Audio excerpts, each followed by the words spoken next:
क्या आपने कभी सोचा है कि वो कौन सी चीज है जिसकी वजह से हम सितारों को पास से देख सकते हैं, सूक्ष्म जीवों की दुनिया में झांक सकते हैं, या फिर जिसे बिना पहने हम में से कई लोग पढ़ भी नहीं सकते? लेंस असल में एक पारदर्शी वस्तु होती है, आमतौर पर कांच या प्लास्टिक से बनी, जिसकी सतह गोल होती है। ये गोलाई दो तरह की हो सकती है। अगर सतह बाहर की ओर उभरी हो तो उसे कॉन्वेक्स लेंस कहते हैं, और अगर अंदर की ओर झुकी हो तो उसे कॉन्केव लेंस। अब आप सोच रहे होंगे कि इतना छोटा सा टुकड़ा आखिर इतना काम कैसे करता है? तो इसका जवाब है प्रकाश का परावर्तन यानी रिफ्रैक्शन। जब कोई रोशनी की किरण एक माध्यम से दूसरे माध्यम में जाती है, जैसे हवा से कांच में, तो उसकी गति बदलती है और वो मुड़ जाती है। बस इसी मोड़ की ताकत को हम लेंस के जरिए नियंत्रित करते हैं। लेंस का इतिहास उतना ही पुराना है जितना सभ्यता का।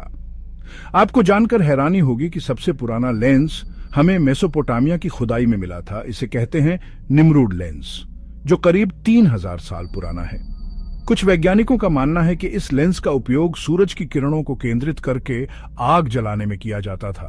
तो हां, पहले लेंस का इस्तेमाल युद्ध और पूजा पाठ दोनों में होता था, लेकिन लेंस को सही मायने में समझने और विज्ञान में लाने वाले थे 11वीं सदी के मुस्लिम वैज्ञानिक इब्न अल हैथम, जिन्हें ऑप्टिक्स का पिता भी कहा जाता है। उन्होंने किताब उल मनाजिर नामक ग्रंथ में यह बताया कि आंखें खुद रोशनी नहीं निकालती, बल्कि वस्तु से आने वाली रोशनी आंख में प्रवेश करती है। ये बात आज हमें आम लगती है, लेकिन तब एक क्रांति थी। क्या आप जानते हैं, इब्न अल हैथम की थ्योरीज न्यूटन और गैलीलियो से भी सैकड़ों साल पहले आई थीं। 13वीं सदी में लेंस यूरोप में फिर से उभरा। इटली के साल्विनो डर्मेट को पहला चश्मा बनाने का श्रेय दिया जाता है, हालांकि इसके पुख्ता सबूत कम है। लेकिन इतना तय है कि 1286 में यूरोप में चश्मे बनने लगे थे और आज लगभग हर घर में पाए जाते हैं।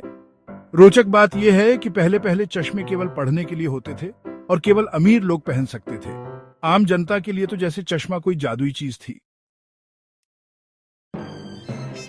फिर आया वह दौर जिसने लेंस को एक साधारण उपकरण से क्रांति का जरिया बना दिया। 17वीं सदी में गैलीलियो गैलीली ने लेंस का उपयोग करके पहला टेलीस्कोप बनाया और देखा बृहस्पति के चंद्रमा। दूसरी ओर एंटोनी वैन ल्यूवेनहुक ने अपने हाथ से लेंस बनाकर पहला माइक्रोस्कोप तैयार किया और दिखाया हमारी आंखों से न दिखने वाली एक पूरी दुनिया हमारे चारों ओर है। क्या आप जानते हैं, ल्यूवेनहुक के माइक्रोस्कोप से पहली बार बैक्टीरिया, रक्त कोशिकाएं और स्पर्म देखे गए थे और उनके पास कोई विज्ञान डिग्री नहीं थी। आज हम कैमरे से तस्वीर खींचते हैं, मूवी देखते हैं, प्रोजेक्टर में स्लाइड्स दिखाते हैं। ये सब कुछ लेंस के बिना असंभव है। कैमरे का लेंस वह आंख है जो हर भाव, हर दृश्य को कैद कर लेता है। फिल्म इंडस्ट्री में प्राइम्स और जूम लेंसेज जैसे शब्द केवल तकनीकी नहीं, बल्कि कला का हिस्सा बन चुके हैं। एक और कमाल की बात जानिए, नासा और जेम्स वेब स्पेस टेलीस्कोप जैसे उपकरणों में लगे लेंस इतने शक्तिशाली होते हैं कि वे ब्रह्मांड की उस रोशनी को पकड़ सकते हैं जो बिग बैंग के कुछ सेकंड बाद निकली थी। अब बात करें आपकी और मेरी आंख की। हमारी आंख के भीतर भी एक प्राकृतिक लेंस होता है, जिसे क्रिस्टलीन लेंस कहा जाता है। ये लेंस हमारी आंख की पुतली के पीछे होता है और हमें पास और दूर की चीजें साफ देखने में मदद करता है। जैसे जैसे उम्र बढ़ती है, ये लेंस कठोर हो जाता है और यही वजह है कि 40-45 की उम्र के बाद चश्मे की जरूरत पड़ती है। लेंस का इस्तेमाल केवल टेलीस्कोप और चश्मों तक सीमित नहीं है।